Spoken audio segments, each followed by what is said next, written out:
হারাম জায়গা থেকে আপনি বিশাল মাদ্রাসা করে দিলেন, মসজিদ করে দিলেন, হ্যাঁ, লঙ্গরখানা করে দিলেন, এতিমখানা করে দিলেন, আল্লাহর কাছে এটা নাথিং।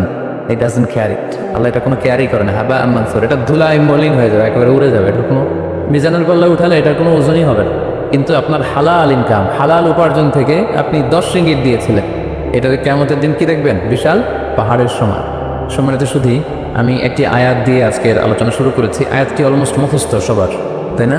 রমাদানের কোনো আলোচনাতে গেলেই আমরা এই আয়াতটা শুনি, আর শুনতে শুনতে এমনি মুখস্থ হয়ে গেছে। ইয়া আইয়ুহাল্লাযীনা আমানু কুতিবা আলাইকুমুস সিয়াম কামা কুতিবা আলাল্লাযীনা মিন ক্বাবলিকুম লাআল্লাকুম তাত্তাকুন।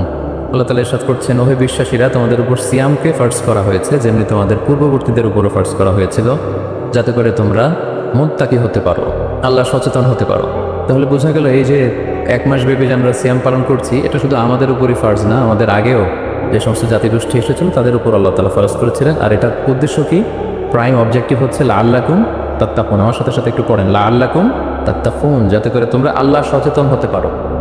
মানে আল্লাহর ভয়টা, এটা যেন তোমাদের মধ্যে ডেভেলপ করে, এটা যেন ইনক্রিজ করে, এটা যেন ইমপ্রুভ করে। এটা হচ্ছে সিয়ামের প্রাইম অবজেক্টিভ। তো এই জন্য এই যে পুরো মাসব্যাপী যে আমরা রোজা রাখছি, আমাদের কিন্তু সবসময় এটা খেয়াল করতে হবে যে আমাদের এই যে গড কনসিয়াসনেস, আল্লাহ সচেতনতা, আল্লাহর ভয়, এটা বাড়ছে কিনা। Is it increasing or decreasing? এটা কি বাড়ছে না কমছে? যদি আপনি ফিল করেন যে না, আল্লাহ সচেতনতা, এই অ্যাট্রিবিউটটা আমার মধ্যে বাড়ছে, তার মানে আপনার সিয়াম ফলপ্রসূ হচ্ছে। আর যদি ফিল করেন না, আল্লাহ সচেতনতার কোনো ফিলিংস আমার মধ্যে নাই, তাহলে বোঝা গেল যে শুধু না খেয়ে থাকা আর না পান করে থাকাই হচ্ছে আসলে সিয়ামের যে মূল অবজেক্টিভ, সেটা পালন হচ্ছে না। প্রিয় ভাই এবং বোনেরা, দেখেন, সিয়াম এমন একটি ইবাদত যেটা আমরা শুধুমাত্র আল্লাহর সন্তুষ্টির জন্য করি, শুধুমাত্র আল্লাহকে দেখাই। এই সিয়ামটা শুধুমাত্র কাকে দেখাই? আল্লাহকে দেখাই। আমরা যে সালাত আদায় করি, এটা শুধু আল্লাহকে দেখাই না, অন্যদেরকেও দেখাই। আমি এখন সালাত আদায় করলে আপনারা দেখবেন না? আমি যদি চ্যারিটি করি, দান করি, একজন নিচ্ছে, আমি দিচ্ছি, দেখবেন না? দেখবেন। আমি যে হজে যাচ্ছি, প্লেনে চড়ে লাব্বাইক করছে, লোকজন দেখে না? দেখে।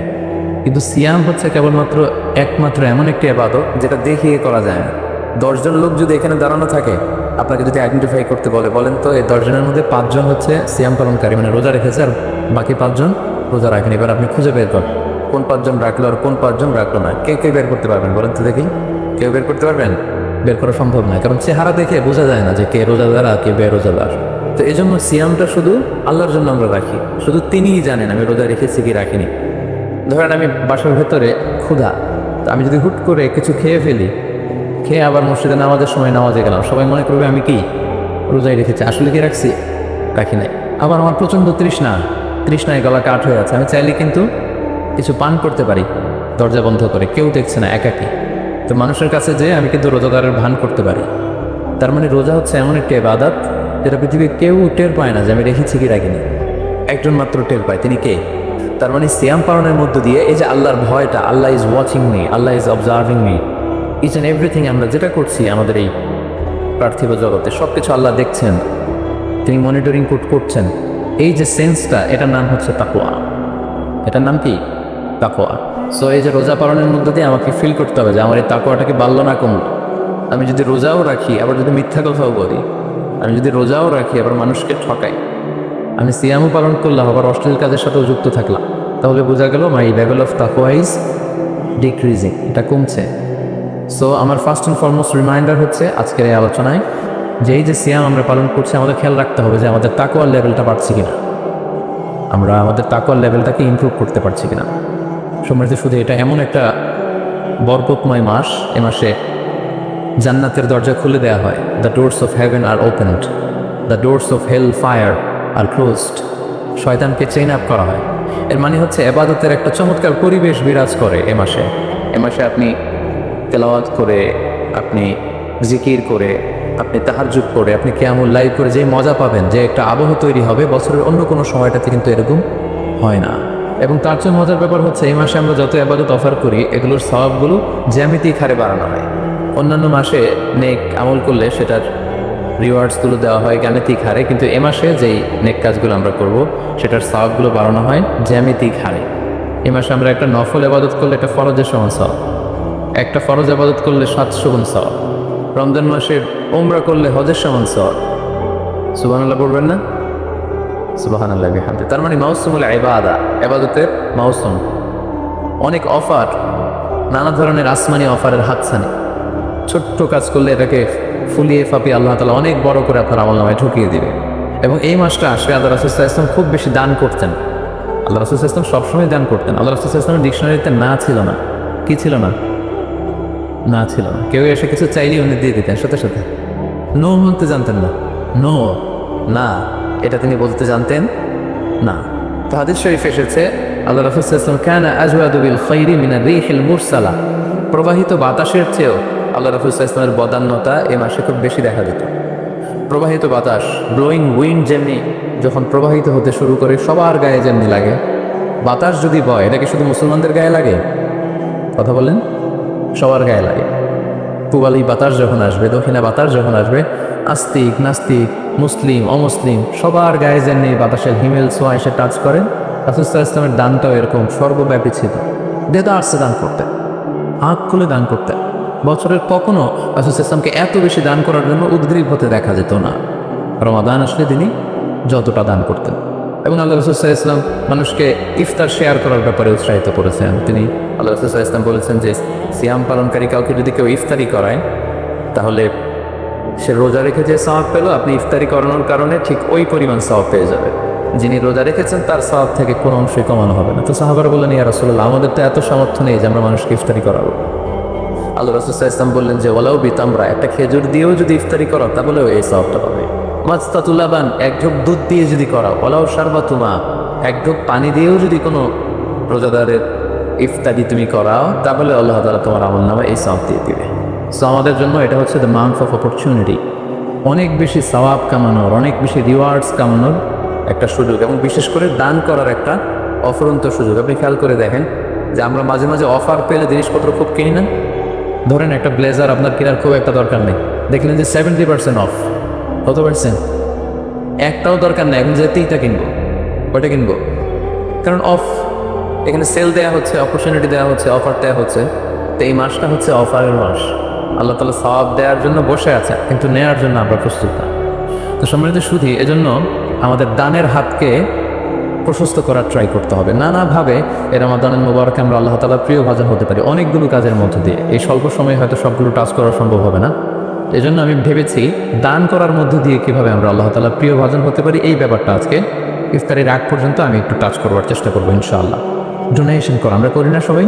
আমরা ডোনেশন করি, চ্যারিটি করি, আমরা যাকাত দেই, অথবা আমরা নর্মাল চ্যারিটি করি, নফল দান করি। এই দানটাকে আল্লাহ তাআলা খুব বেশি পছন্দ করে, অত্যন্ত বেশি ভালোবাসেন। এবং মজার ব্যাপার হচ্ছে যারা দুনিয়াতে বেশি বেশি চ্যারিটি করে, ডোনেশন করে, মানে দান করে, তারা কিয়ামতের দিন নিজের আমলনামা দেখে নিজেই বিশ্বাস করতে পারবে না। তারা নিজের আমলনামা দেখে বলবে, আল্লাহ এত দান তো করি না, আমি দান করেছি ঠিক আছে, কিন্তু এত তো করি নাই, এটা হয়তো অন্য কারো আমলনামা আমাকে ভুলে দেওয়া হয়েছে। আল্লাহ বলবেন, না, এটা তোমারই আমলনামা। কামা ইউরাব্বি আহাদুকুম ফুলুয়াহু, সহিহ বুখারীর বর্ণনা। আল্লাহ তাআলা বলেন, গরু যারা পালে, যখন বাছুর হয়, উট যারা পালে আরব দেশে, যখন উটের বাচ্চা হয়, উটের মালিক খুব খুশি হয়, তখন সেই বাচ্চাটাকে খাইয়ে দাইয়ে পেলে পুষে বড় করে। আল্লাহ বলেন যে তুমি দান করেছিলে অল্প, কিন্তু এই ছোট্ট দানের সওয়াবটাকে আমি খাইয়ে দাইয়ে পেলে পুষে বড় করে হাত্তা তাকুনা মিসলাল জাবাল, বিশাল উহুদ পাহাড়ের সমান করে তোমার আমলনামায় ঠুকিয়ে দিয়েছি। সুবহানাল্লাহি ওয়া বিহামদিহি। তো ওই সময় যে যদি আপনি বিশাল বিশাল পাহাড়ের সমান সওয়াব দেখেন, আপনি কি সারপ্রাইজ হবেন না? হ্যাঁ, এটা হচ্ছে দ্য বিগেস্ট সারপ্রাইজ। অবাক হয়ে যাবেন আপনি যে দিয়েছিলাম তো 10 রিঙ্গিট, দিয়েছিলাম কত, এখন দেখি যে 10 মিলিয়ন রিঙ্গিট হয়ে গেছে। সুবহানাল্লাহি ওয়া বিহামদিহি। সো এটা হচ্ছে এই অপরচুনিটিগুলো লুফে নেওয়ার মাস। আমরা দেওয়ার মাধ্যমে আল্লাহ তাআলার প্রিয় ভাজন হতে পারি। আর দিলে কখনো কমে না, দিলে কখনো কমে না। হাদিসে কুদসিতে আল্লাহ বলেন, আনফিক উনফিকা আলাইক, ইবনা আদম আনফিক, তুমি দান করো, উনফিকা আলাইক, আমি তোমাকে দেবো, তুমি দাও তাহলে আমি তোমারে দেবো। আমরা অনেক সময় মনে করি যে দিলে চলে যাবে, আসলে আপনি দিলে নতুন জিনিস পাবেন। লেটসে আমার হাতে ধরেন এই যে ক্রেসটা দেওয়া হলো, এটা আমি ধরে রাখলাম, তো এই 2 হাত দিয়ে ক্রেসটা ধরে রাখা অবস্থায় যদি আপনি আরো বড় কিছু দেন, ওটা নিতে পারবো? কথা বলেন, পারবো? এইটার দিয়ে দিলে কাউরে আর একটা বড় একটা নিতে পারবো, তাই না? আর ওইটা যদি দিয়ে দিই তখন আরো বড় কিছু নিতে পারবো। সো আপনি দিয়ে দেন, আপনি দেন, আসল দেওয়ার মালিক হচ্ছেন আল্লাহ। তিনি দিয়ে একেবারে ভরিয়ে দেবেন আপনার জীবন। এবং আল্লাহ তাআলার দরবারে তার ভান্ডারে কি কোনো ঘাটতি কমতি আছে? হাদিসে কুদসিতে এসেছে, ইবনা আদম লাউ আন্না আউওয়ালাকুম ওয়া আখিরাকুম ওয়া ইনসাকুম ওয়া জিন্নাকুম কামু আলা সাঈদিন ওয়াহিদ, এ বানি আদম, তোমাদের সবাই পৃথিবীর শুরু থেকে আজ অবধি সবাই মিলে যদি বিশাল ময়দানে দাঁড়িয়ে যার যত ডিজায়ার, ডিমান্ড, কামনা, আকাঙ্ক্ষা আছে চাইতে শুরু করো আমার কাছে, একটার পর একটা চাইতে থাকো, চাইতে থাকো। আর আমি আল্লাহ যদি তোমাদের সবার যা যা লাগবে সবও দিয়ে দেই, আমি আল্লাহর ধনভাণ্ডারের 1 ইঞ্চিও কমবে না, 1 ইঞ্চিও কমবে না। তো এই জন্য আমাদের দানের হাতকে বিস্তৃত করা উচিত। দানের উপমা আল্লাহ তাআলা দিয়েছেন, মাসালুল্লাযীনা ইউনফিকুনা আমওয়ালাহুম ফি সাবিলিল্লাহি কামাসালি হাব্বা আম্বাতাত সাবআ সানাবিলা ফি কুল্লি সুমবুলাতিন মিআতু হাব্বা আল্লাহু ইউযাইফু লিমান ইয়াশা আল্লাহু ওয়াসিউন আলিম। দানের দৃষ্টান্ত হচ্ছে শস্য বীজের মতো, চারা বীজের মতো। যে চারা বীজ মাটিতে আপনি গেড়ে দিলেন, সেখান থেকে বেরোলো 7টা শীষ, আর প্রতিটি শীষে বেরোলো শত শস্য দানা। সুবহানাল্লাহ। তার মানে 1 টাকা দান করলেন, এখান থেকে হয়ে গেল 700। এখান থেকে কি মানে কত চমৎকার মেটাফরিক্যাল একটা উপমা বা উদাহরণ, যে দানের উপমায় যে আমরা আল্লাহর ফিসাবিল্লাহ দেই, হ্যাঁ, মানুষকে যে দান করি, এটার উপমা হচ্ছে একটা বীজের মতো। বীজ রোপণ করে দিলে 7টা শীষ গজালো, প্রতি শীষে শত শস্য দানা। 7 গুণ শততে কত হয়? 700। এভাবে আল্লাহ বাড়াতে থাকেন, শুধু বাড়াতেই থাকেন। তো এই জন্য এই রমাদানে আমাদের দানের হাতটাকে একটু বিস্তৃত করা উচিত। গত 2 বছর আগে খুব সম্ভবত এই হলরুমে এসেছিলাম, এনটিভি ভিউয়ার্স ফোরামের একটা প্রোগ্রামেই। তো এসে দেখেছি আলহামদুলিল্লাহ এখানে যারা ইনভাইটেড গেস্ট এরা বেশ সচ্ছল লোকজন, মানে বিজনেস ম্যাগনেট টাইপের আর কি, খুব পয়সাওয়ালা লোকজন, ব্যবসায়ী, হয়তো বড় ব্যবসায়ী, সিআইবি বিআইবি টাইপের হবেন। কুয়ালালামপুরের যারা ধনী লোকজন তাদেরকে দেখেছিলাম সে বছর ইনভাইট করেছিল। তো আমি আজকে আসার আগে মনে মনে ভাবলাম আজকে হয়তো তাই ঘটবে, অনেক ব্যবসায়ীদের সাথে দেখা হবে। তো ওনাদের জন্য সবচেয়ে চমৎকার ওয়াজ হবে এই ডোনেশনের ওয়াজ। কি বলুন, দান করার ব্যাপারে যদি ওনাদেরকে উদ্বুদ্ধ করি কাজে লাগে। লেটসে রিক্সাওয়ালাদের একটা ফোরামে আমি গেলাম, ওখানে যেয়ে যদি আমি দানের ওয়াজ শুরু করি, কোনো কাজ হবে? ওনারা বুঝতে পারবে আর হ্যাঁ হ্যাঁ করতে পারবে, দিতে পারবে নাকি? দিতে পারবে না আপনারা, তাই না? তো এই জন্য আমি ভেবেছি যে অল্প কয়েক মিনিট দানের ব্যাপারে আমাদের অনেক মিসকনসেপশন থাকে। কিভাবে দানটা করব, কোথায় দান করব, ডোনেশনের সিস্টেমটাকে কীভাবে চ্যারিটি করতে হয়, আমি অল্প কয়েক মিনিটে সেটা বলার চেষ্টা করব। সাদাকায়েনের কিছু ইসলামী দৃষ্টিভঙ্গি আছে, সিস্টেম আছে। এই সিস্টেমগুলো ফলো করে যদি আপনি দান করেন, আপনার এটার প্রোডাক্টিভিটি অনেক হাই হবে। মানে আপনি অল্প দিলেও এটার সওয়াব হয়ে যাবে অনেক বেশি। তো এরকম 10টা পয়েন্টসে আমি 10-15 মিনিটে শেষ করবার চেষ্টা করবো ইনশাআল্লাহ। এই যে আমরা দান করব, দানের ক্ষেত্রে সর্বপ্রথম দৃষ্টিভঙ্গি হচ্ছে আপনার হালাল উপার্জন হতে দান করতে হবে। হালাল উপার্জন থেকে। আপনি হারাম থেকে যদি দান করেন, ওইটা আবার আল্লাহ কবুল করবে না। আসল জায়গায় হাত দিয়ে ফেলছি না?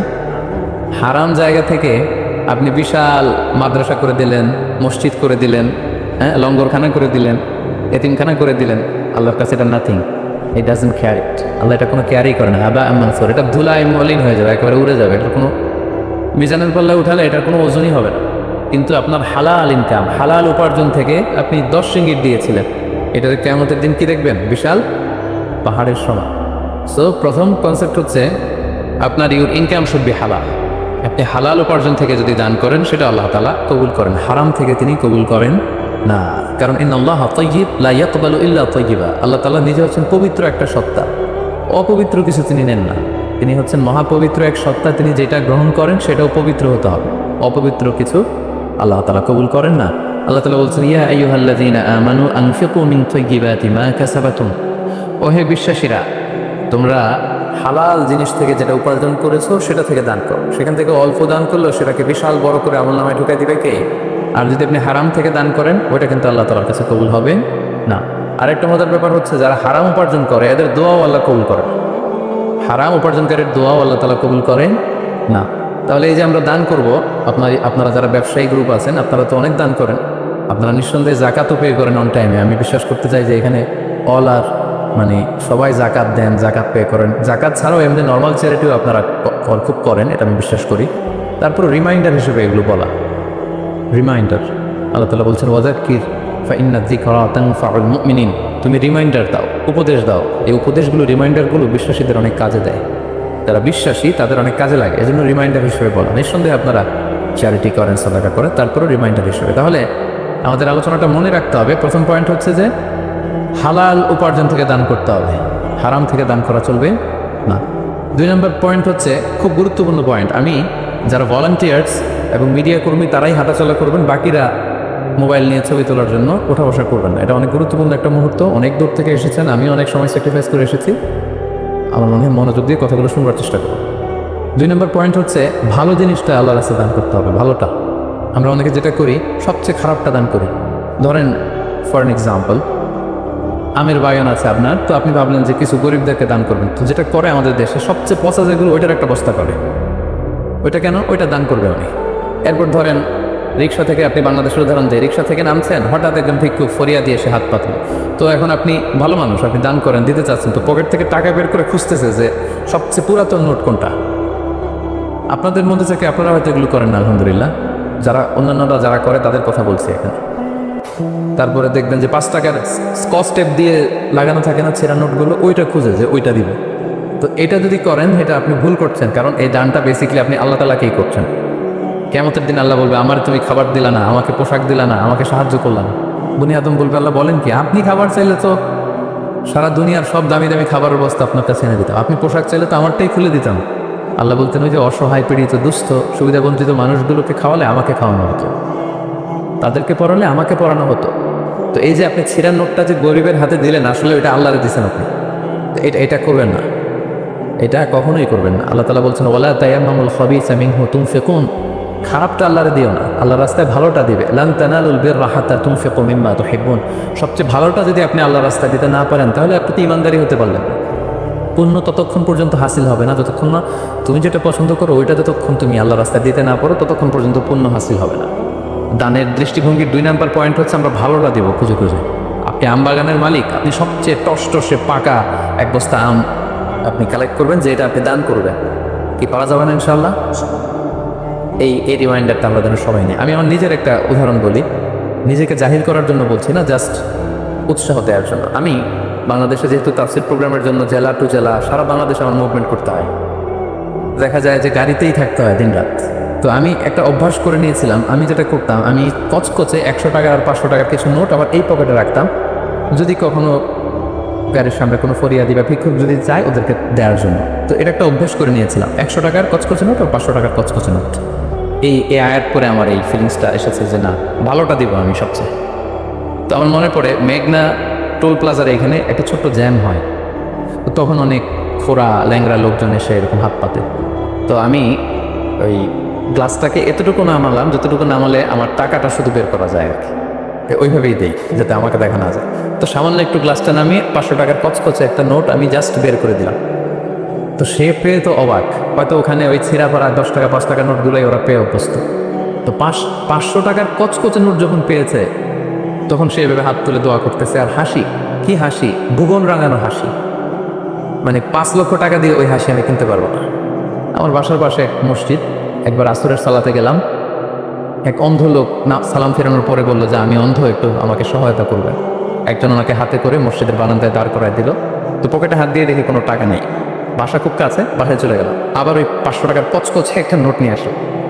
তো নিয়ে এসে ওনার কাছে হাত ধরে বললাম যে আপনি টাকা ধরলে চেনেন নাকি? বলে হ্যাঁ চিনি। দেখেন তো এটা কত? বলে 500 টাকা। মানে অন্ধদের আল্লাহ এই ক্যাপাসিটিটা দিয়েছে, এরা আপনার ওই 10 টাকা 100 টাকা 500 টাকা ধরে চিনতে পারে। তো আমি বললাম যে এটা সাবধানে রাখেন। তো এটা নিজেকে জাহির করবার জন্য না, জাস্ট প্রসঙ্গক্রমে উৎসাহ দেওয়ার জন্য যে আমরা কিন্তু চাইলে এই অভ্যাসটা করতে পারি। নট নেসেসারি যে 100 টাকা 500 টাকার হতে হবে। ধরেন যে 10 টাকার কচকচে নোট নিয়ে আপনি সবসময় ঘুরলেন এবং এটা প্ল্যান করলেন যে যখন দিব এই চকচকে 5 টাকার নোটটা দিব, কারণ আল্লাহ বলেছেন সবচেয়ে ভালোটা আমার রাস্তায় দাও। তো এই অভ্যেসটাকে আমরা একটু করতে পারবো ইনশাল্লাহ, ইনশাল্লাহ। তো এই অভ্যেসটা যেন করি যে সবচেয়ে ভালোটা আমি দিব আল্লাহ রাস্তা। 3 নম্বর হচ্ছে প্রয়োজনের অতিরিক্তটা দিবেন, প্রয়োজন অতিরিক্ত, এটা একটা গুরুত্বপূর্ণ ব্যাপার। ইসলাম দেখেন কত ব্যালেন্সড, কত ভারসাম্যপূর্ণ। ইসলাম বলে না যে আপনি সব উজাড় করে দেন, না, আপনি খরচের পরে যেটা আপনার অতিরিক্ত ওইখানে ইসলাম ভাগ বসিয়েছে যে দাও, ওখান থেকে দাও। ইয়াসআলুনাকা মাযা ইউনফিকুন কুলিল আফওয়া, তারা জিজ্ঞেস করে নবী কি দান করব? আল্লাহ বলে নবী আপনি তাদের বলে দেন অতিরিক্ত যেটা তোমার লাগে না ওইটা দান করো। আল্লাহ রাসূল সাল্লাল্লাহু আলাইহি ওয়াসাল্লাম, ওই যে বলেছিলাম ওনার ডিকশনারিতে কি নাই, ভুলে গেছেন এতক্ষণে?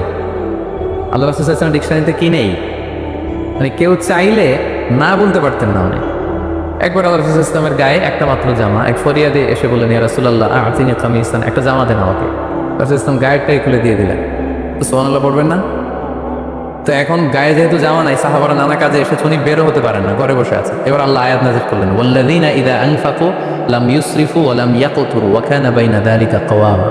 এর অর্থ হচ্ছে মুমিনের বৈশিষ্ট্য হবে তারা যখন দান করবে তারা ব্যালেন্সড চ্যারিটি করবে, ভারসাম্যপূর্ণ দান, মানে তার প্রয়োজনের অতিরিক্ত যেটা ওইটা দিবে, খুব কৃপণতাও করবে না, আবার দিয়ে একেবারে সব উজাড় করে দিবে না।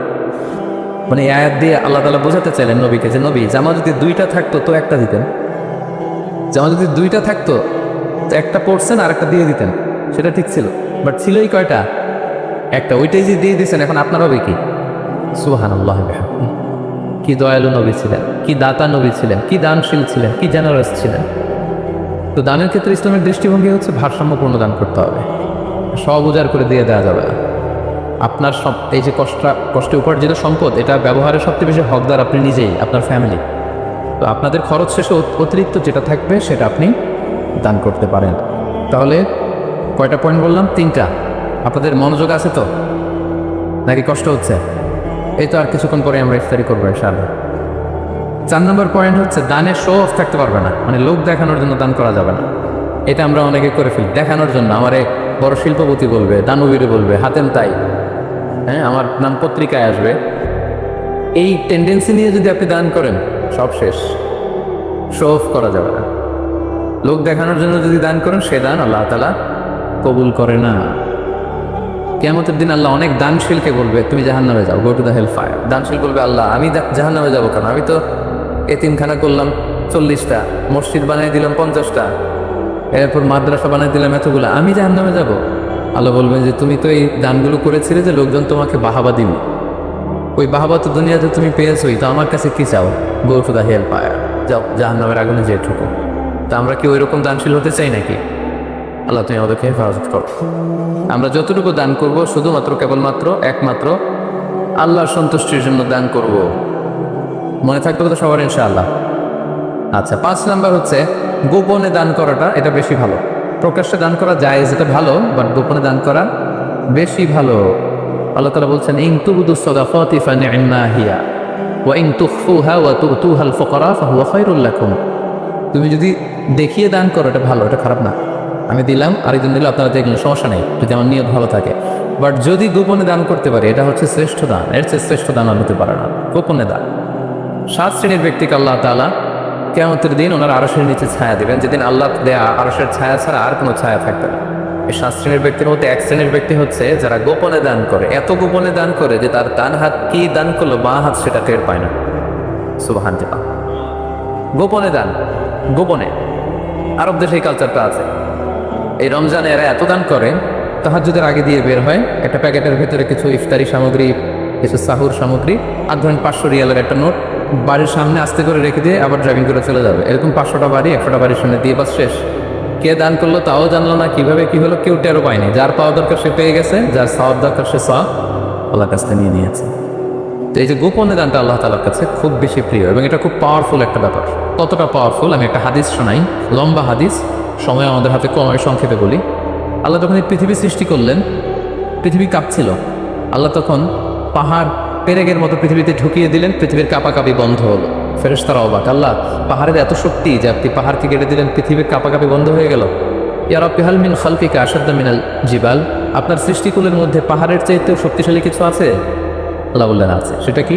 আল হাদিদ, লোহা। ফেরেশতারা আবার অবাক, লোহা এত শক্তিশালী? কারণ লোহার হাতুড়ি দিয়ে পাহাড় কাটা যায়, তাই না?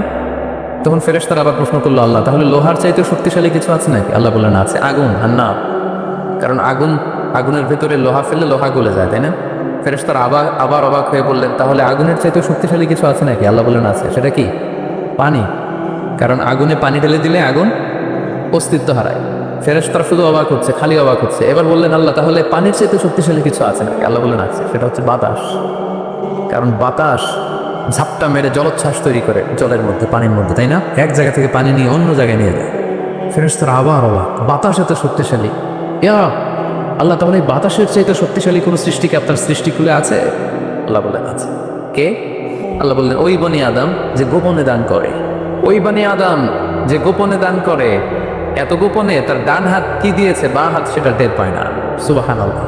আল্লাকা সিররুন ইনদাল্লাহ বাইনাকা আনতা ওয়া বাইনাল্লাহ, আল্লাকা সাদাকাতুন তাখফা লা ইয়ালামুহা ইল্লাল্লাহ, আল্লাকা সিররুন ইনদাল্লাহ বাইনাকা আনতা ওয়া বাইনাল্লাহ আল্লাকা সাদাকাতুন তাখফা লা ইয়ালামুহা ইল্লাল্লাহ। সুবহানাল্লাহ। তোমার আর তোমার রবের মাঝে এরকম গোপন কোনো ডিলিংস আছে নাকি যেটা দুনিয়ার কেউ জানে না, শুধু তোমরা জানো? তোমার জীবনে এমন কোনো গোপন দান আছে নাকি যেটা আল্লাহ ছাড়া কেউ দেখেনি? কত চমৎকার নাশিদ। তো আমাদের প্রত্যেকের জীবনে এরকম গোপন কিছু ইবাদত থাকা দরকার, গোপন কিছু দান থাকা দরকার, যেটা যাকে দিছে ও জানে, আর যার জন্য দিছি সে জানে, আর কারোর জানানোর দরকারও নাই। এত বেশি পাবলিসিটি, এত বেশি প্রচার প্রচারণার দরকার নেই। তো এই জন্য দানটা হতে হবে গোপন দান, এটা আল্লাহর কাছে প্রিয়। 6 নম্বর হচ্ছে নিকট আত্মীয়রা বেশি অগ্রাধিকার পাবে। লেটসে আপনার ভাই গরিব, আপনার ভাগিনা গরিব, আপনার ভাতিজা গরিব, আপনি এদেরকে না দিয়ে অন্য জেলায় যে দিতেছেন একেবারে হাতেন তাইয়ের মতো, এটা আপনি ভুল করতেছেন। এটা ভুল হচ্ছে। আগে তাদেরকে দিতে হবে, ভাই, আত্মীয় স্বজন, হ্যাঁ, এরা হচ্ছে বেশি প্রায়োরিটি পাবে। কারণ হাদিসে এসেছে আত্মীয়কে যদি আপনি চ্যারিটি করেন, এখানে 2টা সওয়াব, এক হচ্ছে দানের সওয়াব, আর হচ্ছে আত্মীয়তার সম্পর্ক যে মিলিয়ে রেখেছেন ওইটার সওয়াব। সুবহানাল্লাহ। তো এই জন্য আমাদের নিকট আত্মীয় যদি কেউ এরকম দুস্থ অসচ্ছল থাকে, আমরা আগে তাদেরকে প্রায়োরিটি দিব দানের ক্ষেত্রে। 6 নম্বর হচ্ছে আত্মসম্মান বোধের কারণে কিছু লোক আছে যারা মানুষের কাছে চেয়ে বেড়াতে পারে না, এদেরকে প্রায়োরিটি দিতাম। কিছু লোক আছে সব জায়গায় চায়, যেখানেই দান দক্ষিণা হচ্ছে ওখানে যে লাইন ধরে, দিনে 5টা লাইন ধরবে, সব জায়গায় যে হাত পেতে আছে। কারণ এদের চক্ষু লজ্জার ব্যাপারটা ওইরকম নাই, এরা চাইতে পারে, সমস্যা হয় না। আসলেই গরিব, আবার চায়ও মানুষের কাছে, যে দাঁড়াচ্ছে চাচ্ছে তো পাচ্ছে। কিছু লোক আছে বুক ফাটে তো মুখ ফোটে না, এর পেটে ক্ষুধার জ্বালা কিন্তু বলে না কাউকে, এমনভাবে চলে। আত্মসম্ভ্রম বোধের কারণে তার একটা প্রেস্টিজ আছে, সে কারো কাছে চায় না, কারো কাছে যে হাতও পাততে পারে না সামাজিক একটা অবস্থানের কারণে। আমাদের বৃত্তশালী যাদেরকে আল্লাহ তাআলা বানিয়েছেন, আমাদের দায়িত্ব হচ্ছে এদেরকে খুঁজে খুঁজে লিস্ট করে এদের হাতে যে পৌঁছে দেয়া। মনে থাকবে তো ইনশাআল্লাহ। এরপরে দান করার ক্ষেত্রে আরেকটা জিনিস খেয়াল রাখতে হবে, দান করে খোটা দেওয়া যাবে না। লা তুবতিলু সাদাকাতিকুম বিল মান্নি ওয়াল আযা। খবরদার, তোমরা খোটা দিয়ে, কষ্ট দিয়ে তোমাদের সাদাকাকে বাতিল করো না। আমরা এটা অনেকে করি। আমার অনেক পয়সা ছিল, আমার পয়সা পেয়ে অনেক ফ্যামিলি হয়তো দাঁড়িয়েছে, তখন কিছু হলেই পান থেকে চুন খসলে বলে, জানি তোমরা কি ছিলা, আমার আব্বা দিলেই তো খেতে পারতাম, আমরা দিলেই তোমরা পড়ছো, আমাদের টাকায় তোমরা পড়াশোনা করে আজকে অবস্থানে আসছো। শেষ করে দিলেন আপনার আব্বার, আপনাদের দানগুলো শেষ করে দিলেন আপনি এই কথা বলে। খোটা দিয়েছেন তো আপনার আমলনামা এই দানের যে সওয়াব, এটা আল্লাহ ধ্বংস করে দিবে। এজন্য খবরদার, লা তুবতিলু সাদাকাতিকুম বিল মান্নি ওয়াল আযা। আমরা যেন কারো মনে কষ্ট দিয়ে, কাউকে খোটা দিয়ে যেন আমাদের এই সাদাকা নষ্ট না করি। এরপরে সর্বশেষ হচ্ছে মৃত্যুর আগেই দান করতে হবে। লাস্ট পয়েন্ট, সর্বশেষ পয়েন্ট হচ্ছে সুস্থ থাকতে মৃত্যুর আগেই দান করে যেতে হবে, ওইটা আল্লাহর কাছে বেশি প্রিয়। আমি উদাহরণ দিই, ব্যাপারটা কেমন। অনেকের এরকম হতে পারে যে তার ক্যান্সারে এসে আক্রান্ত, দুরারোগ্য ব্যাধি, আর বাঁচবে না, এখন বিছানায় পড়ে গেছে, এখন 1000 কোটি টাকার মালিক, জীবনে দান টান আর করে নেই, এখন বিছানায় পড়ে বলতেছে ওই মাদ্রাসায় 10 লাখ দিয়ে দে, ওই হেফসখানায় 50 লাখ, ওদিকে 1 কোটি দিতে থাকো। তো এটা তো আপনি এখন আর ভোগের সুযোগ নেই, এই জন্য দিচ্ছেন আপনি। এটা আপনি যদি নাও দেন, এটা অন্যরা ভাগ বটরা করে নিয়ে যাবে আপনার মৃত্যুর পরে, আপনি শেষ, এরপর লোকজন যা পাওয়ার পাবে, আপনার ভোগের সুযোগই নেই আর। তো ওই অবস্থায় যে যেন টনক না নড়ে আমাদের। আল্লাহ রাসূল সাল্লাল্লাহু আলাইহি ওয়াসাল্লামকে জিজ্ঞেস করা হয়েছে, ইয়া রাসূলুল্লাহ আইয়ু সাদাকাতি আ'যামু আজরা, কোন সাদাকায়, কোন দানে সওয়াব বেশি? রাসূল সাল্লাল্লাহু আলাইহি ওয়াসাল্লাম বললেন, ওয়া আনতা সাদাকা ওয়া আনতা সহিহুন শাহীহ তাখশাল ফাকরা ওয়া তা'মুলুল গনা। এমন অবস্থায় দান করো যখন তুমি সহি শাহী, তুমি সুস্থ, আর এটা উপভোগের সুযোগ আছে। যখন আমরা এখন সবাই সুস্থ না, এখন আমাদের টাকা লাগবে, আমাদের গাড়ি কিনতে হয়, বাড়ি কিনতে হয়, ফ্যামিলি খরচের জন্য দিতে হয়, টাকাটা খুব দরকার এখন আমাদের, এবং এটা খরচ করার সুযোগ আমার আছে। এখন যদি আপনি দান করেন, এই দানটা আল্লাহ তাআলার কাছে বেশি প্রিয়। এখন আপনি বিছনায় পড়ে ক্যান্সারে আক্রান্ত, কোভিড-19 যান যায়, ডাক্তার বললো আশা ছেড়ে দিছি আমরা, আপনি আর তার বাঁচবেন না। এখন আপনি ওই মাদ্রাসায় 50 লাখ, ওই এতিমখানায় 20 লাখ দিতেছেন। তো এটা হচ্ছে আপনি ঠেকায় করে দিচ্ছেন, চিপায় করে ভেজালে করে দিচ্ছেন আর কি। এই দানটা আল্লাহর কাছে কতটুকু যে সওয়াব পাবেন আল্লাহই ভালো জানেন। তো এই ঝামেলায়, ভেজালে পড়ার আগে, বিপদে পড়ার আগে আমাদেরকে দান করতে হবে। যখন আমি শাহী সুস্থ, এখন আমার উপার্জনের অনেক সুযোগ আছে। তো সম্মানিত শুধু এই রমাদান হচ্ছে আমাদের এই সাদাকার সবচেয়ে বড় সুযোগ। অন্য বছর দিলেও, আপনি বছরের অন্য সময় দিলেও সওয়াব পাবেন, কিন্তু আমি শুরুতেই বলেছি যে দ্য রিওয়ার্ডস অফ আমাল are multiplied in this blessed month. এই মাসে সওয়াবকে অনেক মাল্টিপল করা হয়। নফল করলে ফরজের সমান সওয়াব, ফরজ করলে 700 গুণ সওয়াব, এই মাসে উমরা করলে হজের সমান সওয়াব। আপনি চিন্তা করছেন এসবটা? এজন্য আমাদের যাদের জাকাত ফরজ হয়েছে আমরা যেন জাকাত আদায় করে দিই, হিসেব করে দিতে হয় জাকাতটা। অনেকে বাংলাদেশে যেটা করে, তারা মনে করে যে দিয়ে দিলাম 20,000 শাড়ি জাকাত, এটা কিন্তু জাকাত আদায় হয় না। জাকাতের শাড়ি, জাকাতের লুঙ্গি বলতে কোনো টার্মিনোলজি ইসলামে নাই। আর জাকাতের শাড়ির যে বেহাল দশা বাংলাদেশে, এটা একবার ধোয়া করে দ্বিতীয়বার আর পরা যায় না, রং থাকে না, পাতলা শাড়ি। এটা গরিবের সাথে আর উপহাস। আমরা অনেকে মনে করি যে আমরা দরিদ্রদেরকে জাকাত দিয়ে অনেক বেশি বড় কাজ করে ফেললাম। যে আল্লাহ বলছেন ওফি আমওয়ালিহিম হাক্কুন লিসাইলি ওয়াল মাহরুম, তুমি কোনো করুণা করনি, বরং তোমার সম্পদে এটা গরিবদের অধিকার। বরং গরিবরা আমার জাকাত নিয়ে আমাকে করুণা করেছে, কি বলে? আচ্ছা, একটু খেয়াল করে উত্তর দিবেন বুঝে শুনে। আমি যদি ধনী হই, জাকাত দেওয়া আমার জন্য কি ফরজ? আর আরেকজন লোক গরিব, তার জন্য জাকাত খুঁজে খুঁজে নেওয়া কি ফরজ? নিবে না, নিলাম না আপনার জাকাত, আমি কষ্টে কাটালাম, কোনো সমস্যা আছে? নাই। তো আমার ফরজ কিন্তু আমার ঠিকই আদায় করে ফেলতে হবে, আল্লাহ মহাখাজা, আল্লাহ পাকড়াও থেকে বাঁচার জন্য আমাকে দিতেই হবে। কিন্তু ও বাধ্য না নিতে, তার মানে ও আমারে বাঁচায় গেল, তাই না? সে আমাকে বাঁচালো জাহান্নামের আগুন থেকে। এজন্য যারা ওয়াল্লাযীনা ইয়াকনিজুনা যাহাবা ওয়াল ফিদ্দাতা ওয়া লা ইউনফিকুনাহা ফি সাবিলিল্লাহ ফাবাশশিরহুম বিআযাবিন আলীম, যারা সম্পদ, যারা জুয়েলারি, অর্নামেন্টস এগুলো জমা করে রাখে, ব্যাংক ব্যালেন্স জমা করে রাখে, জাকাত ফরজ হওয়ার পরও জাকাত দেয় না, হে নবী তাদেরকে ভয়ঙ্কর আপনি আযাবের সুসংবাদ দিন, ভয়ঙ্কর শাস্তি তাদের জন্য অপেক্ষা করছে। সাইয়ুতাওয়াকুনা মা বাখিলু বিহি ইয়াউমাল কিয়ামাহ। সবচেয়ে ভয়ঙ্কর কথা হচ্ছে কিয়ামতের দিন এই পৃথিবীতে যত অন্যায় আমরা করি সবগুলোর শাস্তি দেওয়া হবে জাহান্নামে যাওয়ার পরে। শুধু জাকাতের শাস্তি দেওয়া শুরু হয়ে যাবে ইয়াউমাল কিয়ামা, কিয়ামতের ময়দানে শিকল দিয়ে ডান্ডা বেরি পরি আপনাকে টানা হবে। কথা বুঝতে পেরেছেন? সব অপরাধের শাস্তি কোথায় হবে? জাহান্নামে। কোথায় যাওয়ার পরে? আগে ফায়সালা, আমি জান্নাতি না জাহান্নামে। জাহান্নামে গেলে তখন শাস্তি। শুধু জাকাতের শাস্তি কিয়ামতের ময়দানে মাইর শুরু। আচ্ছা, এবার একটু বলেন তো, যে লোকটা জাকাত না দেওয়ার কারণে কিয়ামতে কোটি মানুষের সামনে তাকে শিকল ধরে টানা হচ্ছে, সে যদি নামাজি হয়ে থাকে তার নামাজ কি কাজে লাগলো? ও যদি হজ করে থাকে ওর হজ কি কাজে লাগলো? ওর অন্যান্য ইবাদত কি কাজে লাগলো? তো এই জন্য এই জাকাত এটা হচ্ছে গরিবের অধিকার, এবং এটা আল্লাহ তাআলা আমাদের উপর ফরজ করেছেন, অবধারিত। এই ক্ষেত্রের জন্য আমরা কোনো ধরনের গরিমসি না করি। এবং কিয়ামতের দিন আল্লাহ বলছেন যে আমরা যে সম্পদগুলো জমা করেছি এগুলোকে আগুনে পুড়িয়ে লোহার খুন্তি দিয়ে কপালে একটা ছেক দেওয়া হবে, পাঁজরে একটা, পিঠে একটা। জাহান্নামের আগুন এটা চেনা চেনা আগুন না। দুনিয়ার আগুন আঙ্গুলে লাগলে আঙ্গুল জ্বলে, জাহান্নামের আগুন আঙ্গুলে একটু লাগলে আগে কলিজা জ্বলে যাবে। নারুল্লাহিল মুকাদা আল্লাতী তাত্তালিউ আলাল আফইদা। দুনিয়ার আগুন যেখানে লাগে ওইখানে জ্বলে, পায়ে লাগছে পায়ে জ্বলবে। জাহান্নামের আগুন লাগা মাত্রই আগে কলিজাটা ছাইদ হয়ে যাবে। ওই আগুন হজম করার ক্ষমতা দিয়ে আল্লাহ আমাদেরকে তৈরি করেননি। এজন্য আল্লাহ তাআলা আমাদের যাদেরকে তিনি ব্লেসিং দিয়েছেন, আমাদেরকে সম্পদশালী করেছেন, সচ্ছল বানিয়েছেন, আমরা যেন এই ফরজ জাকাতকে আদায় করি। যারা জাকাত আদায় করবে না এই সম্পদগুলো তাকে সাপ হয়ে পেঁচিয়ে ছবল মারতে থাকবে, আর বলবে আনা মালুক আনা কানজুক। জাহান্নামের ভ্যানোমাস এই স্নেকগুলো আপনার সরাসরি পেঁচিয়ে শুধু ছবল মারতে থাকবে। কারুনের ঘটনা আমাদেরকে আজও আমাদের চোখের সামনে রয়েছে, যে কারুনের সব সম্পত্তি সহ আল্লাহ মাটিতে দাবিয়ে দিয়েছিল, তার সব সম্পত্তি সহ দাবিয়ে দিয়েছিল। ওই জায়গাটা এখন একটা লেক, বহাইরা কারুন বলে, আমি নিজে দেখে এসেছি মিশরে। এটা একটা টুরিস্ট স্পট, অনেকে দেখতে যায়। তো আজও কিয়ামত পর্যন্ত 1 বিঘত করে সে মাটির নিচে যাচ্ছে তো যাচ্ছে, যাচ্ছে তো যাচ্ছে। তো সম্মানিত শুধু আসুন আমরা ইফতারের এই পূর্ব মুহূর্তে আল্লাহ তাআলা আমাদের যাদেরকে সম্পদ দিয়েছেন, দান করে যিনি আমাদেরকে অনেক প্রাচুর্যতা দিয়েছেন, সচ্ছলতা দিয়েছেন, আমাদেরকে মিলিয়নার বানিয়েছেন, বিলিয়নার বানিয়েছেন। এটা কিন্তু আল্লাহর খেলা। হ্যাঁ, আমাদের চেষ্টা ছিল। দেখেন গল্পটা দেখেন, গাড়ির ভেতরে হচ্ছে বিলিয়নিয়ার আর বাইরে দাঁড়িয়ে আছে নিঃস্ব, এরকম হাত পাচ্ছে আর উনি দিচ্ছে।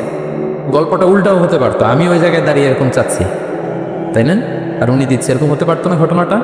তো ঘটনাটা কিন্তু আল্লাহ এরকম করেননি, বরং আল্লাহ ব্লেসিংস করেছেন আমাদেরকে তিনি সম্পদের মালিক বানিয়েছেন, তিনি আমাদেরকে প্রাচুর্যতা দিয়েছেন। আমরা যেন এর শুকরিয়া করি এবং এর জাকাত যেন আদায় করি, এবং এই রমাদানে বেশি বেশি দান করে অফারের মাসে অফারগুলো যেন আমরা নিতে পারি, এবং আল্লাহ তাআলা প্রিয় ভাজন বান্দাদের অন্তর্ভুক্ত যেন আমরা হতে পারি। সালমান আল ফারিসি রাদিয়াল্লাহু আনহু, উনি আরব মানুষ ছিলেন না, নন আরব ছিলেন, পার্সিয়ান, ফার্সিতে কথা বলতেন, মানে ইরান থেকে এসেছিলেন। উনি প্রথমে অগ্নি উপাসক ছিলেন। কি ছিলেন? অর্থাৎ ওই যে জরাথুষ্ট যারা আগুন দেখলে এরা পূজা করে, আগুনের পূজা যারা করে, জরাস্ট্রেনিয়ান, এই ধর্মে বিশ্বাসী ছিলেন। আগুনের পূজা করতেন ইরানে। তিনিও আগুনের পূজা করে, তার বাবাও আগুনের পূজা করে। একদিন বাবা একটা কাজে পাঠিয়েছে, ওই কাজ করতে যেয়ে সে খ্রিস্টানদের গির্জা ক্রস করতেছিল। ছোট মানুষ গির্জা ক্রস করতে যেয়ে দেখে খ্রিস্টানরা কেমন যেন আলাদা ইবাদত করে, নামাজ পড়ে। এটা দেখে খুব ভালো লাগছে তার, খুব ভালো লাগছে। বাড়িতে এসে বাবারে বলে, বাবা আমি দেখলাম যে খ্রিস্টানরা তাদের চার্চে গির্জায় নামাজ পড়ে, এটা তো অনেক সুন্দর, আমরা যে আগুনের সামনে যা করি এটার চেয়ে এটা সুন্দর। বাবা বলে, খাইছি, ছেলে তো আমার শেষ হয়ে যাবে। বলছে, না না বাবা, আমরা যে আগুনের উপাসনা করি এটাই ভালো। উনি বলেন, না আমি অনেক চিন্তা করেছি, ওরা যেভাবে গডের কাছে চায় ওইটা শ্রেষ্ঠ। বাবার সাথে ছেলের সালমানের অনেক তর্ক বিতর্ক। পরে বাবা ভাবলেন যদি ওকে না আটকায় তাহলে প্রভাবিত হয়ে সে খ্রিস্টান হয়ে যেতে পারে। তো ঝগড়া তর্ক বিতর্ক শেষে তার পিতা তাকে শেকলবন্দি করলো। কি করলো? পায়ে শেকল লাগায় রাখছে। কিন্তু ছেলে তো মনে মনে খ্রিস্ট ধর্মের প্রতি আকৃষ্ট হয়ে গেছে। তো ওই খ্রিস্টানরা তার সাথে লুকিয়ে যোগাযোগ করতো। সালমান ওই খ্রিস্টানদেরকে বলল যে তোমাদের খ্রিস্টান ধর্মের উৎপত্তি কোথায়? বলে সিরিয়া। বলতেছে এখান থেকে কোনো কাপেলা সিরিয়া যাবে নাকি? বলতেছে হ্যাঁ, মিশনারি ওয়ার্কে একটা কাপেলা আসতে যাবে। বলতেছে যেদিন যাবে আমাকে বল। তো যেদিন যাবে তাকে এসে বলা হয়েছে তার বাবা নাই, সে শিকল ভেঙে শিকল সহ ওই কাপেলার সাথে যে জড়িত হয়েছে। দেখেন বিশ্বাস, আদর্শ মানুষকে কিভাবে উজ্জীবিত করে। উনি চলে গেলেন সিরিয়াতে। সিরিয়াতে যে এক পাদ্রির হাতে বায়াত হলেন, কিন্তু এই পাদ্রিটা ছিল ভণ্ড। সে খ্রিস্টানদের দান সৎকা নিয়ে গরিবদের না দিয়ে নিজেই খেয়ে ফেলত। বেচারা পড়লো বিপদে যে হায় রে, এত সুন্দর ধর্মরে কারাপ্টেড করতেছে সে। পরে এই পাদ্রি যখন মারা গেল, সালমান সে আরেক পাদ্রির কাছে গেল। আরেক পাদ্রির কাছে গেল, ওই পাদ্রি আবার অনেক ভালো, খুবই আবাদত করে। তো ওই পাদ্রি কিছুদিন থাকার পর ওই পাদ্রিও মারা গেল। ওই মারা যাওয়ার আগে সে জিজ্ঞেস করতেছিল যে পাদ্রি, এই বর্তমান পৃথিবীতে সবচেয়ে ভালো খ্রিস্টান পাদ্রি কে? বলতেছে আর কেউ নাই।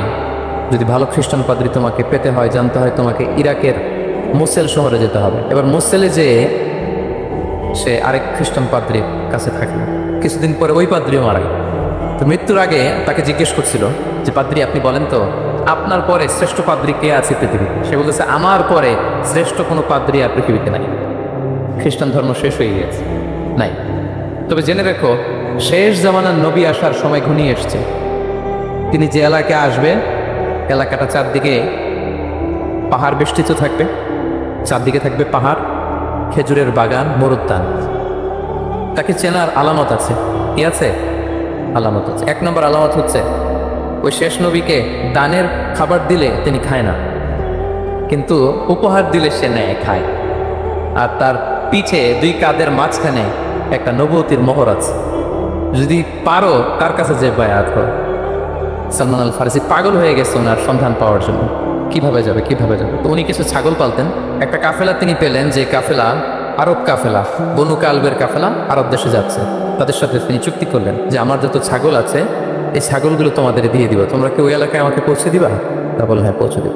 সব ছাগল দিয়ে দিলেন, রওনা হইলেন ওই এলাকায়। মাঝপথে তার সাথে জুলুম করলো, অন্যায় আচরণ করলো। তাকে দাস হিসেবে বিক্রি করে দিল ইহুদিদের কাছে। ওয়াদি আল কোরআন নামে একটা জায়গা আছে, ওখানকার এক ইহুদির কাছে বিক্রি করে দিল। সে ইহুদির কাছে দাস হিসেবে থাকতে আরম্ভ করলো। অনেকদিন পরে মদিনার পূর্ব নাম কি দেখি কে বলতে পারে? হ্যাঁ, মাশাআল্লাহ, তো মদিনার পূর্ব নাম হচ্ছে ইয়াসরিব। তো ইয়াসরিবের এক ইহুদি, বনু কুরাইজার ইহুদি, সে আসছে ওয়াদি আল কোরাতে তার কাজিনের কাছে। এসে দেখে নতুন এক দাস পাইছে, বলছে আমি কিনবো, তুমি কিনতে চাও? তার কাছে বিক্রি করে দিল। তখন ইয়াসরিবের ওই ইহুদি বনু কুরাইজার সালমান আল ফারিসিকে নিয়ে ইয়াসরিবে চলে গেল। সুবহানাল্লাহ। মদিনার আগের নাম কি? বিশ্বইসলাম মক্কা থেকে হিজরত করে কিছুদিন পরে কই যাবেন? সত্যের অনুসন্ধানে যদি আপনি হন, সত্য আপনি পাবেনই, সত্যের কাছে আপনি পৌঁছাবেন, এতে কোনো সন্দেহ নাই। দেখেন, বিশ্বইসলাম ওই এলাকায় আসবেন, আসার আগে আল্লাহ তাআলা সালমানকে নিয়ে ওখানে পৌঁছায় গেছে। তিনি ওখানে থাকলেন, দীর্ঘদিন থাকলেন, খেজুর বাগানে তিনি কাজ করেন আর অপেক্ষা করেন যে কবে বিশ্বইসলাম আসবেন। একদিন তিনি খেজুর গাছের উপরে কাজ করতেছেন, হঠাৎ ইহুদিরা বলা বলি করতেছে আজকে ওই মক্কা থেকে কোন এক লোক নাকি আসছে কোবাপল্লীতে, সবাই বলে সে নাকি নবী, সবাই বলে সে নাকি। এই কথা শুনে উনি খুশিতে ওই খেজুর গাছ থেকে ধপাস করে নিচে পড়ছে। নিচে পরে মালিককে বলতেছে কে আসছে কে আসছে। এই কথা শুনে মালিক রেগে মেগে তাকে মারতে আরম্ভ করে, যে তোমার জেনে কি লাভ, যাও এখান থেকে। তার মানে সুবহানাল্লাহ, সালমান আল ফারিসি তিনি জেনে গেলেন যে বিষ্ণু ইসলামের আগমন ঘটেছে।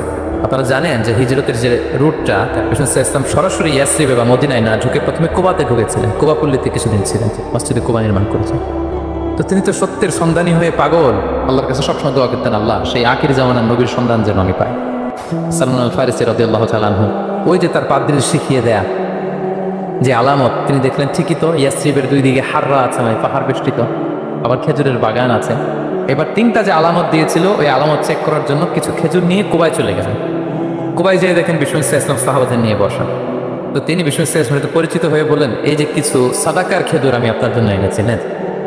বিষ্ণু ইসলাম বললেন, ওই যে ওদেরকে দাও, ওই যে গরিব সাহাবারা, ওদেরকে দাও। বিষ্ণু ইসলাম খেলেন না, সে মনে মনে বলতেছে, এই তো একটা পেয়ে গেছে, একটা পেয়ে গেছে। উনি কিন্তু খায় নাই, ধরেও নাই, বলতেছে যে ওদেরকে দাও। দিল, সাহাবারা খেলা। এরপর বিষ্ণু ইসলাম কোবা থেকে মদিনায় চলে গেলেন। তখনও মদিনার নাম হয়নি, ইয়াসরিবে গেলেন। এবার কিছুদিন পরে আরো কিছু খেজুর নিয়ে সালমান রাদিয়াল্লাহু তাআলা আনহু বিষ্ণু ইসলামের কাছে গেলেন। এবার যে বললেন, কিছু খেজুর আমি উপহার হিসেবে আপনার জন্য এনেছি, আপনি কি গ্রহণ করবেন? বিষ্ণু ইসলাম বললেন, অবশ্যই গ্রহণ করবো। বলেই তিনি একটা নিয়ে খেতে শুরু করলেন, খেলেন এবং বিতরণ করলেন। মহা খুশি, এই তো পেয়ে গেছে দুইটা সাদাকার খেজুর, বলেছি ধরেও নাই, খায় নাই। যখনই বললাম উপহার খেয়েছে, এবার বাকি রইল কয়টা? সেটা কি? নবুয়তের সিলমোহর, দ্য সিল অফ প্রফেসি। এটা তো দেখা এত সহজ না, যদি এদিকে থাকে জামা পরে থাকলে দেখা যাবে। তো এটার জন্য প্রায় যায়, কিন্তু ব্যাটে বলে হয় না, ট্রাই করে কিন্তু দেখা যায় না। একদিন তিনি গেলেন, এবং এটার জন্য তো পিছু পিছু থাকতে হবে, কি বলেন? কথা নেই বার্তা হুট করে পিছু পিছু ঘোরা যায় নাকি কারো? একদিন একটা উপলক্ষ তৈরি হলো, সেটা কি? বিষ্ণু ইসলাম, এক সাহাবী মারা গেলেন বাকিয়া উল গারকাদে, মানে যেটাকে আমরা জান্নাতুল বাকি বলি, ওই কবরস্থানে ওই লাশ নিয়ে যাচ্ছে, সবার সাথে সাথে বিষ্ণু ইসলামও যাচ্ছে। এখন তো একটা সুযোগ, পিছনে পিছনে যাওয়া যায়, কি বলেন? এইবার সালমান এসে পিছু ছাড়া না, নবীদের পিছনে পিছনে যায়, কিন্তু স্বাভাবিক যাওয়া যায়।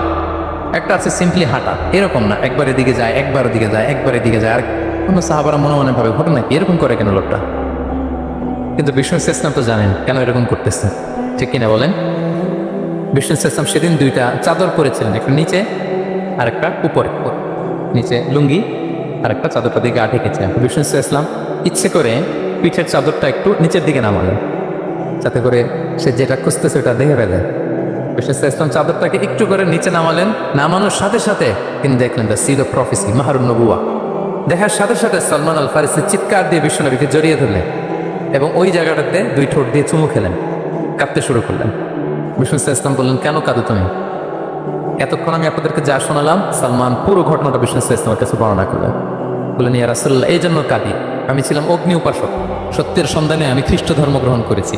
3 খ্রিস্টান পাদ্রী শেষ করে সর্বশেষ যে ভালো পাদ্রীটা, উনি বলছে যে উনি মরার পরে আর কেউ ভালো পাদ্রী নাই, আখির জামানের পায়গাম্বার আগমনের সময় এসেছে। পাহাড়ি এলাকা, চারদিকে খেজুর বাগান, এরকম জায়গায় উনি আসবে। আর 3টা সাইন বলেছে, উনি সাদাকা খায় না, উপহার নেয়, খায়, আর তার পিছনে থাকবে মাহরুন নবুয়া, নবুয়তি সিল। সুবহানাল্লাহ। বিষ্ণু ইসলাম খুশি হলেন, তাকে শাহাদা পড়ালেন এবং বললেন যে, তোমার এই দাসত্ব থেকে মুক্তির জন্য কি লাগবে? সে বলে যে, আমার চুক্তি হয়েছে 300 খেজুর গাছ লাগবে। কয়শো? বিষ্ণু ইসলাম বললেন, কে আছো তোমাদের ভাইকে সাহায্য করবা? কেউ 20টা, কেউ 30টা, কেউ 40টা। সব সাহাবারা ডোনেট করে 300 খেজুর দিয়ে দিলেন, খেজুরের গাছ হয়ে গেল। আর 40 গ্রাম স্বর্ণ, এটাও দিতে হবে। তো কোনো এক যুদ্ধে বিষ্ণু ইসলাম একটা ছোট্ট স্বর্ণের টুকরো পেয়েছিলেন, বললেন, যাও এটা নিয়ে ওজন দাও, ওজন দিলে দেখবা হয়ে গেছে। ওইটা নিয়ে ওজন দেওয়া হলো, দেখা গেল মুহূর্তে একেবারে সমানে সমানে 40 গ্রাম হয়ে গেছে। সালমান আল ফারিসি রাদিয়াল্লাহু তাআলা, তারপর থেকে মৃত্যুর আগ পর্যন্ত বিষ্ণু ইসলামের সাথে ছিলেন, সবগুলো যুদ্ধে অংশগ্রহণ করেছেন। এবং 5ম হিজরিতে ওই যে পরীক্ষা খননের কথা আমরা জানি না, দ্য ব্যাটল অফ ট্রেন্চ, এই বুদ্ধিটা আসছিল সালমান রাদিয়াল্লাহু তাআলার মাথা থেকে। এটা হচ্ছে ওনার ব্রেন চাইল্ড, কারণ আরব দেশে এরকম পরীক্ষা খনন করার ট্র্যাডিশনই ছিল না। উনি তো আরব দেশ আসছে, পারস্য থেকে। ওনার এই বুদ্ধি পরামর্শ নিয়ে বিষ্ণু ইসলাম 5ম হিজরিতে পুরো মদিনার চারদিকে খনন করে এই পরীক্ষা করেছিলেন। সহজে জাকাত কিভাবে হিসাব করব, অর্ধেক তো হিসাব করেই ফেললাম, কি বলেন? এই যে লিস্ট করে করে স্বর্ণ, ক্যাশ, ডিপোজিট, সঞ্চয়পত্র, আমার শেয়ার বাজার, আমার ইনভেস্টমেন্ট, আমার ডিপোজিট, আমার এটা করতে করতে করতে করতে বিশাল, ধরেন উদাহরণস্বরূপ বলি যে ধরেন 20 লাখ দাঁড়ালাম না, 20 লাখ স্বর্ণের দাম সহ ইত্যাদি সব সময়। এবার হিসাবটা কিভাবে করব? হিসাবটা খুব সহজ। আমার জাকাতের কথা সেটা আমি সব হিসাব দিয়ে পাইলাম কয় লাখ টাকা? 20 লাখ। এবার আমার যদি ঋণ থাকে, আমি ঋণটা এখান থেকে বাদ দিব। আমরা শুরুতে বলছিলাম এক ধরনের ঋণ